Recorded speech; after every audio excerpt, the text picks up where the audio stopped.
बिस्मिल्लाहिर्रहमानिर्रहीम। I am professor Abid Umar from Grip institute Multan. हम बेटा ट्रांसपोर्ट इन ह्यूमन का टॉपिक पढ़े थे। आज हमारा जो टॉपिक है वो है कार्डियक साइकिल। देखें,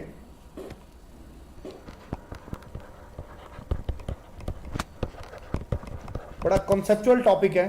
देखो बेटा, कार्डियक साइकिल के अंदर 3 पार्ट होते हैं। एक होता है एट्रियल सिस्टोल, दूसरा होता है वेंट्रिकुलर सिस्टोल और तीसरा जो होता है वो है जॉइंट डायस्टोल। ठीक है ना, 3 पार्ट होते हैं cardiac cycle. Atrial systole mean contraction of atrium, ventricular systole mean contraction of ventricle और जॉइंट डायस्टोल बोला जाता है बेटा जो है बेटा वो डायलेटेशन ऑफ जॉइंट डायस्टोल का मतलब होता है कि एट्रिया और वेंट्रिकल दोनों बेक वक्त जो है बेटा वो रिलैक्स करेंगे, इसको जॉइंट डायस्टोल कहते हैं। अब टाइम वाइज देखें, पूरा जो कार्डियक साइकिल होता है वो 0.8 सेकेंड का होता है। अब अगर मैं इसको ऐसे डिवाइड कर दूं तो बेटा ये 0.1 सेकेंड, 0.3 सेकेंड और 0.4 सेकेंड, ये जो है ना ये है फॉर एट्रियल सिस्टोल, ये जो है ये है फॉर वेंट्रिकुलर सिस्टोल और ये है बेटे जो है जॉइंट डायस्टोल के लिए। मतलब जॉइंट डायस्टोल जिसमें एट्रिया और वेंट्रिकल, देखो एट्रिया और वेंट्रिकल इकट्ठे डायलेट तो कर सकते हैं बट इकट्ठे कॉन्ट्रैक्ट नहीं करते। ये बात याद रखना कि 0.04 सेकेंड में वो ऐसा लगेगा जिसमें वो इकट्ठे डायलेट कर रहे होंगे। ठीक हो गया।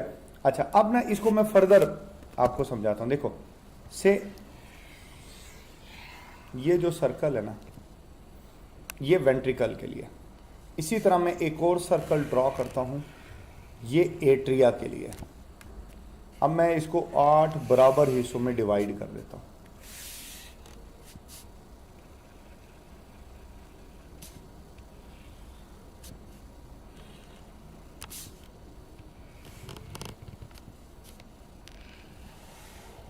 एट बराबर हिस्सों में मैंने डिवाइड कर दिया। देखो 0.01, 0.02, 0.03, 0.04, 0.05, 0.06, 0.07 और ये 0.08 बनेगा। ये 8 बराबर हिस्सों में डिवाइड।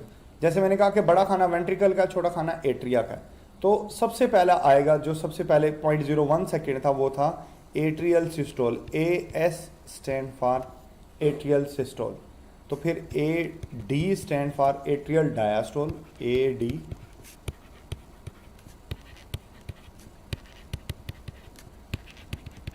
ठीक हो गया। अब आप देख सकते हो जैसे कि अभी हमने पढ़ा कि ये था 0.1 सेकेंड, तो इसी तरह ये अगर सिस्टोल इतना है तो डायस्टोल कितना हो गया, वो हो गया 0.7 सेकेंड। ठीक है ना, ये पूरा 0.8 हो जाता है।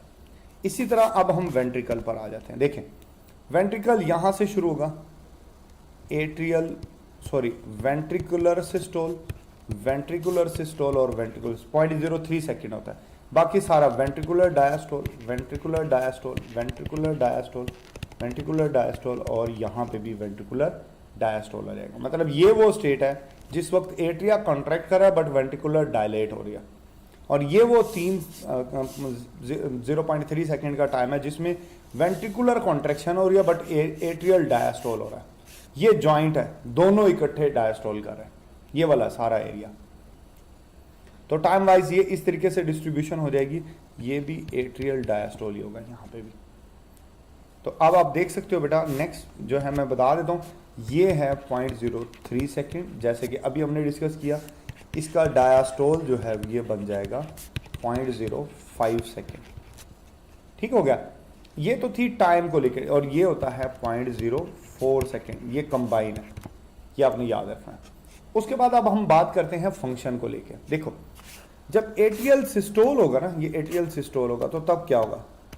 देखें, जब एट्रियल सिस्टोल होगा ना तो एट्रिया से जो खून है ना, एट्रिया से जो ब्लड है वो जाएगा वेंट्रिकल्स में।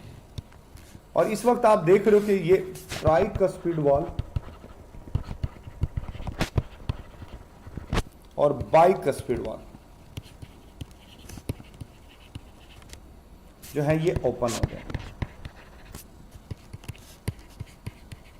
ये क्या होंगी? ओपन होंगे और ब्लड वेंट्रिकल में ऐसे यहां इकट्ठा हो जाएगा, यहां ब्लड इकट्ठा हो जाएगा। ठीक है, इसके बाद ये ब्लड जब देखो एट्रिया कॉन्ट्रैक्ट हो गया, जब वेंट्रिकुलर कॉन्ट्रैक्शन होगी यानी वेंट्रिकुलर सिस्टोल होगा, तो उस वक्त क्या होगा? जब ये वेंट्रिकुलर कंट्रोल करेगा ना, तो बेटा ये जो बाइकस्पिड और ट्राइकस्पिड वो जो वाल होते हैं ये क्लोज हो जाएंगे। मैं बताता हूं, देखें आप ये बात नोट करें। इसके अंदर क्या हो रहा था? इसके अंदर ये हुआ कि बाइकस्पिड और ट्राइकस्पिड ये ओपन हो रहे थे। इसके अंदर क्या हो रहा है? इसके अंदर बाइकस्पिड और ट्राइकस्पिड ये क्लोज हो रहे हैं, और जो है बेटा सेमिलूनर वॉल, क्योंकि ब्लड ने आगे जाना है, ये ओपन हो जाएंगे। वेंट्रिकुलर सिस्टोल की बात कर रहा हूं मैं कि ये ओपन हो जाएंगे। ठीक हो गया? अच्छा, ये बाइकस्पिड और ट्राइकस्पिड वॉल के क्लोज होने से एक आवाज पैदा होती है, उसको कहते हैं लब साउंड।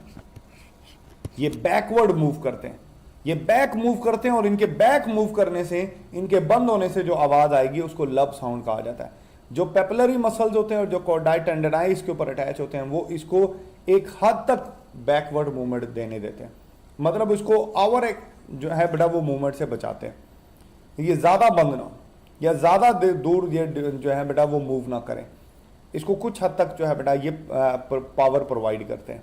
जब वेंट्रिकुलर सिस्टोल होता है तो ये एक पावरफुल कॉन्ट्रैक्शन होती है, जिसकी वजह से बाइकस्पिड और ट्राइकस्पिड वाल बैक मूव करने की कोशिश करते हैं, लेकिन पेपलरी मसल्स और कॉर्डाई टेंडन इनको बैक जाने नहीं देते, ये इनको सपोर्ट करते हैं। इनके बंद होने से आवाज जो होगी ना, उसको आप लब साउंड का नाम दोगे। उसके बाद आगे चलता हूं, देखें अब जब वेंट्रिकुलर कॉन्ट्रैक्शन होगी तो ब्लड जो है ना बेटा यहां से जाएगा, ये जाएगा पल्मोनरी आर्टरी में, और ये वाला जो ब्लड है ये जाएगा एओर्टा में। दिस विल कम, ये सेमिलूनर वॉल है, ये आपको दिखा दे। तो जब वेंट्रिकुलर कॉन्ट्रैक्शन होती है तो सेमिलूनर वॉल जो होते हैं बेटे ये क्या होते हैं? ये ओपन हो जाता है, और बाइकस्पिड और ट्राइकस्पिड वॉल क्लोज होंगे। जब ये डायास्टोल करेंगे, जब वेंट्रिकुलर डायास्टोल होगी, वेंट्रिकल के चैम्बर्स फैलेंगे, तो जो ब्लड ऊपर गया है, नीचे प्रेशर कम होने की वजह से ऊपर का ब्लड वापस आने की कोशिश करेगा। मीन जो ब्लड एओर्टा और पल्मोनरी आर्टरी में वो वापस आने की कोशिश करेगा जब वेंट्रिकल फैलेगा, तो उनके वापस आने की वजह से ये जो है बेटा जो सेमिलूनर वॉल होते हैं ये क्लोज हो जाएंगे, और इनके क्लोज होने से आपको साउंड सुनाई देगी, जिसको आप डब साउंड का नाम देते हैं। मैं दिखाता हूं आपको, देखें क्या हो रहा है। आप ये देखें, जॉइंट डायास्टोल के अंदर जो है बेटा, आप जानते हैं कि जॉइंट डायास्टोल के दौरान सेमिलूनर वॉल जो होते हैं ये क्लोज हो जाता है, और इनके क्लोज होने से आपको डब साउंड सुनाई देती है। ठीक हो गया? ये बेटा कार्डियक साइकिल का टॉपिक था, बड़ा इंपॉर्टेंट था, थोड़ा सा ट्रिकी भी है, इसमें से एमसीक्यूज भी बहुत ज़्यादा आते हैं। आपने इसको अच्छे से बेटा सुनना है। कोई कन्फ्यूजन हो, कोई सवाल हो तो आप मुझसे ज़रूर पूछेगा। अपना ख्याल रखिएगा। Thank you. अल्लाह हाफिज़।